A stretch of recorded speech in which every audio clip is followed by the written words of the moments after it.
Hello, this is Tim Law with Playing It Forward Coaching and Self-Reliance You. Always remember your life, your dreams, your goals, and your career are all essential. Whatever your mind can conceive and believe it can achieve.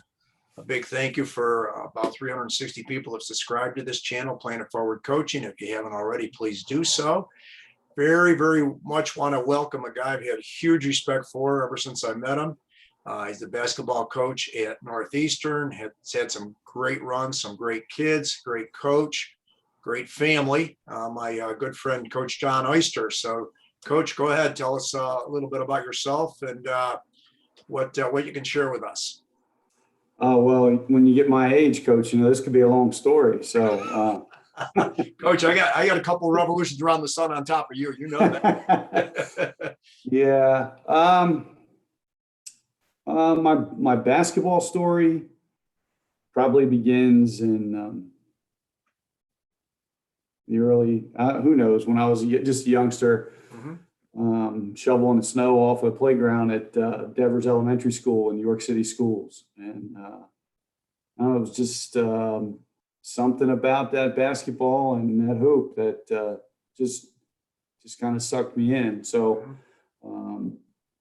I didn't play any organized basketball until I played some church basketball when I was growing up. But for the most part, it was all just playing at the park. Till we moved to West York when I was in 7th grade and started playing junior high basketball then in my 8th grade year. So it was my first organized sport other than playing some baseball. So as a kid, I got to play baseball for boys, and that was a great experience. Played for a guy named Glenn Eby. Way back when. And that was fun. It's good guy, collegiate wrestler too, Coach. Oh yeah, there's those wrestlers. They're a different breed, Coach. Yes, sir. I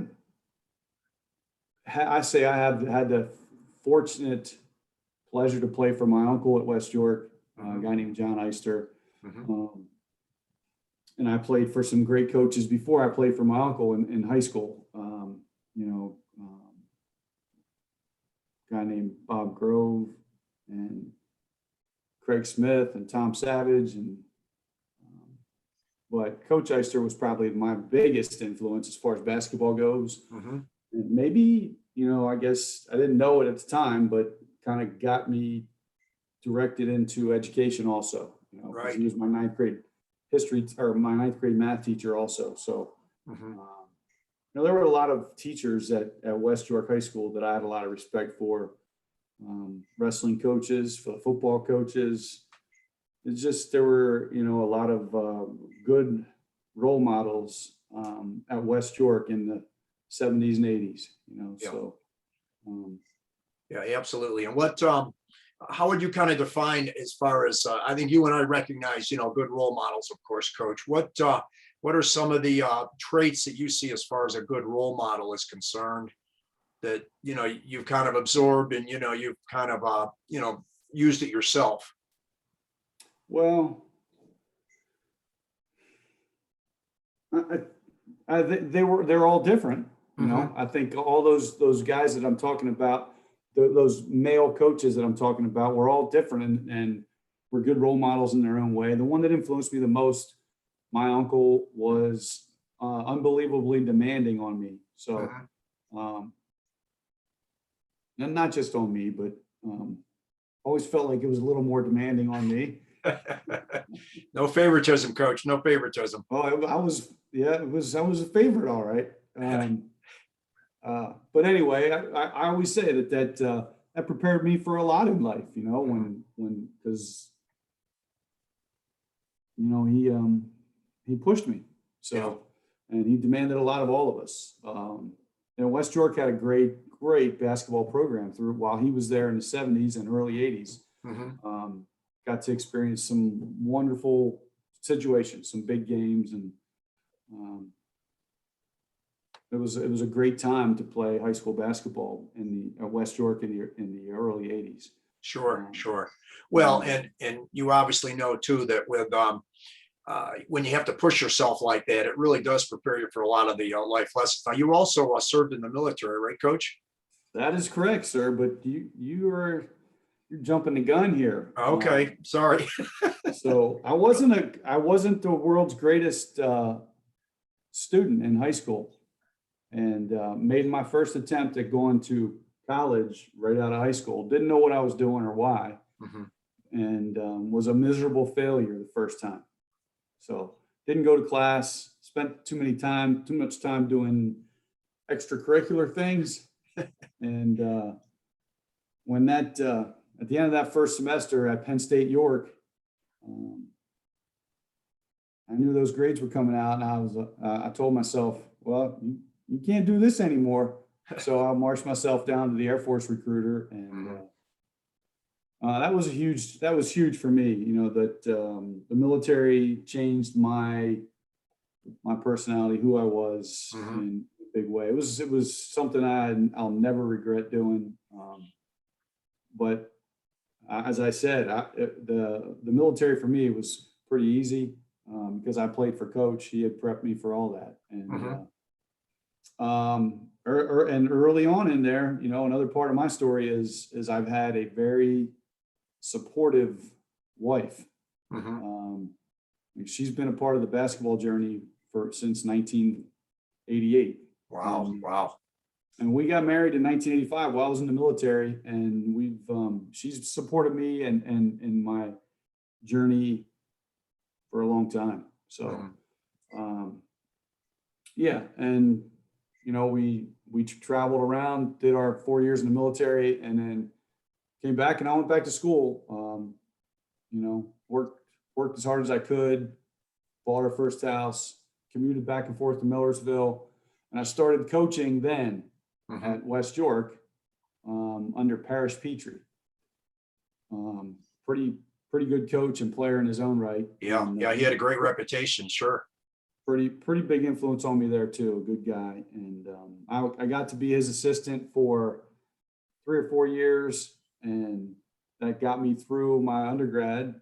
Student taught at Northeastern in 1993, and couldn't land a permanent teaching job. So on a whim, I was like, well, I might as well just interview for Northeastern's job. It'll give me good experience. Because I had student taught there, and they had an opening. Kurt Fosnot had ended his run at Northeastern, and I was going to just interview because it would be good experience. Well, they offered me the job. Yeah. My shock, and I've been at Northeastern ever since. 1993-94 was my first season there. Okay, yeah. Well, you certainly have some great memories of some great kids, including your two wonderful sons, Christian and Nathan, who, you know, both played for you. And what's it like? Because I've experienced that myself, coaching my daughter in tennis and my son, you know, several years ago. What was it like for you as far as coaching your own sons? Some of the best times and some of my worst times.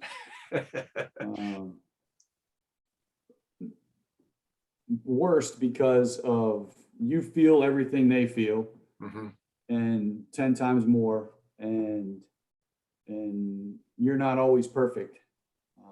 So some of my worst moments were in those situations, and some of my best moments were in those situations.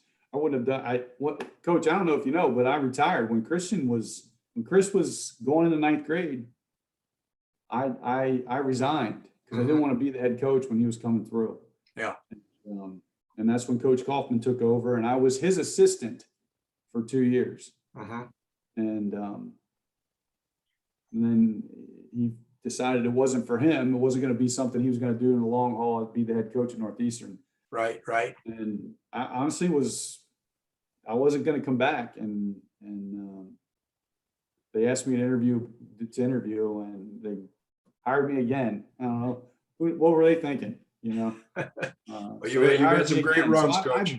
I've been at Northeastern on the staff since 1993-94, and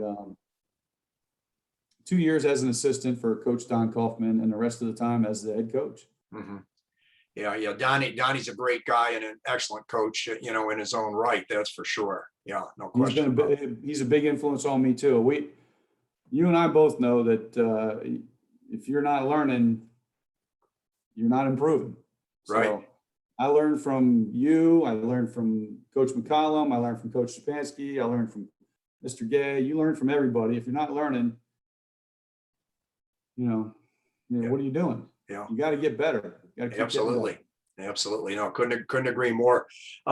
What's some of the advice, coach, that you would give to, some of the up and coming kids that, whether they're student athletes or just students, thoughts that you have that you could kind of, transfer or mention to some of the younger ones coming up? No matter what sport you're striving to or whatever, and that whatever you're passionate about, you just if in fact you find that thing you're passionate about, then you have to. I'm a big believer in making yourself uncomfortable to improve. Mm-hmm. If you're telling me that you want to get better at this, whether it's playing the clarinet or it's blocking a trap play in football, or whether it's your backhand, if you're not making yourself uncomfortable while you're trying to get better, you're not going to get better. So don't just go through the motions. It doesn't matter what it is. If you want to be a better student, then you need to make yourself uncomfortable. There's work involved in being good at something and reaping the rewards. Not everybody understands that. It's those kids you talk about that I've had that were really good players. They worked their tails off. Yeah. They worked their tails off. Yeah. That was a special group that, came up with Nathan, Fred Mulbah, Antonio Rizzuto, DJ Hamilton. You had some really, really good kids. And it was interesting about Fred and your son, Nathan and Antonio was how hard they worked, as far as talent was concerned. They were talented, but these kids really did work incredibly hard. They were so much fun to watch just because, and I'm preaching to the choir to you, there's two cancers on any team. One is selfishness. The other one is laziness. And if you can minimize or eliminate those two twin cancers, you're going to have, you may not win every game, but you're going to have an enjoyable time with those kids. And boy, I'll tell you, with those guys, you really, you did a phenomenal job with them. And, I knew you had that, you were grooming them right up through middle school, because that's when I first met Fred and Antonio, and your son was 7th grade. Well, I met those guys in 3rd grade. So. Yeah. So, that was part of the beauty of it. And I was a part of their basketball journey from 2nd or 3rd grade on, whether it was someone else's father, whether it was, Vince Rizzuto, or whether Jody Myers was coaching them. We were all a part of that journey those kids took from I could see in 2nd and 3rd grade what was coming. So yeah, you know how it is. You can see there's a difference, and then when there's an athletic difference, and then when they get to that point where they're starting to understand what's going to happen on the floor before it happens, then you can see that who's going to be just different. And there's no doubt those guys were different. But I got to tell you, I had great players in the 90s. And in the 2000s, I've been very lucky to have great players the whole time I've been in Northeastern. They have been great players. They've been, really fun to be around and great kids. And it's pretty rewarding. I know I'm preaching to the choir. It's what my favorite thing, Coach, is to get kids to experience big situations, Get them in a moment where they're going to remember this forever. Sure. When I see guys that played for me in 1996 or 1998, they tell me things that I can't remember them, but they do. Yeah. So I love when we can get our kids into big moments where they're never going to forget it. Yeah. Well, and the big time players, rise to those big moments too, and it's just, I totally agree with you that, you'll get these kids that'll talk to you years later about some of the experience that they had, and I hear that from some of my tennis guys, as well as, the wrestlers, even when I coached them up there in New York State. So, I'll run into those guys, years later. And, they remember, like you said, some of those big moments on the mat or on the court or the field, wherever they're at. It's so important. That's for sure.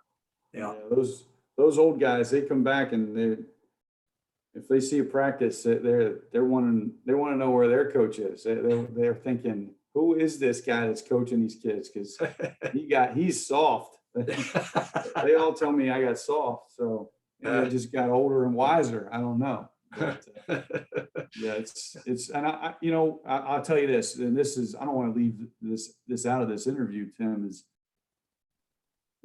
before I took the job, Northeastern offered me the job and I was shocked. And I was like, I told them I had to call a couple people. And I did. I called my wife, and then I called my uncle, and he told me the most important thing was to be able to pick my own staff and have my staff. That was the most important thing. And I've been unbelievably lucky from day one with the people that have worked with me to build the program at Northeastern. To do what we've done, I've been unbelievably lucky. We handle it as a team. The staff is we handle everything, prep and decisions as a unit. And like I said, I've been very lucky. Made lifelong friendships. Yeah. No, you've got some great people with you there and everything. And ironically, I'm going to see, Donny doesn't know this yet, but I'm going to see him tomorrow. And because I want to get him on one of these interviews, because he is certainly a great coach. And I haven't forgotten about catching up with him. I just I'm trying to run you guys down as I can. You and I were talking about this for months. You're in the middle of your basketball season, so we couldn't do it then. I totally get it. Now I wouldn't. You need to know I'm not pulling these interviews for just anybody, Coach. I appreciate it. I'm not one for being in front of a camera or a crowd. So well, you're doing a great job. Any last thoughts before we kind of wind it down here? I liked what you said as far as the staff was concerned. Any last parting thoughts here? Yeah, my last parting thought is that I've been unbelievably lucky to do this in the community I've done it in too. Jennifer and I moved into Northeastern in 1996. We wanted our kids to be in the school district I taught in, and I've seen the school district change unbelievably. And I've been fortunate. Northeastern is a great place to go to school and to teach and coach. Community is. I wouldn't want to be anywhere else, and I wouldn't want my kids to have gone anywhere else. Just a great place to be. So I've been fortunate in many ways. I'm just a lucky guy. Yeah. Well, and I'll add on to that as somebody I've taught in New York, North Carolina, and here in the York area. Did a lot of subbing at other schools. And I would absolutely second what you just said as far as Northeastern. And when I started kind of, getting involved with more coaching, obviously I wanted to be on the same time frame. So I just kind of threw my lot in with the middle and the high school as far as subbing is concerned. And I absolutely agree. And you're echoing what Bryan Stephens says, about Northeastern being a special place. And it is. It's a tight community. It's a tight family. And I totally agree with you. This is coming from somebody who's been in a number of different states, a number of different schools. A lot of them were very, very good, but Northeastern is awesome. I totally agree with you. Yeah, and Brian's a big part of it. He is great AD. He's trying to. It's like trying to nail Jello to the wall to get him. I mean, you thought it was tough for me to get you. Brian. I'm sure he would thoroughly enjoy that. Yeah, well, I'm gonna keep pursuing him. Well, so. You got me nailed down, so I'm sure you can get him nailed down too. Well, I'm gonna use that line right there, Coach, and just say, hey. Coach Eyster stepped up, Coach Stephens. Well, how about you here? So, well, I've got McCollum too. He's amazing as far as his philosophies on a variety of things. That's for sure. So, Yes, yes. Yeah. Spent many a moment philosophizing with Coach McCollum. yes, sir. Yes, sir. We're not going to Coach, bring those. if you can hang on for just a minute here, I'll chat with you for a minute and we'll, once the recording's off, but thank you so much. This has been fantastic. All right, no problem, Coach. Okay. Thank you, sir. Yes, sir.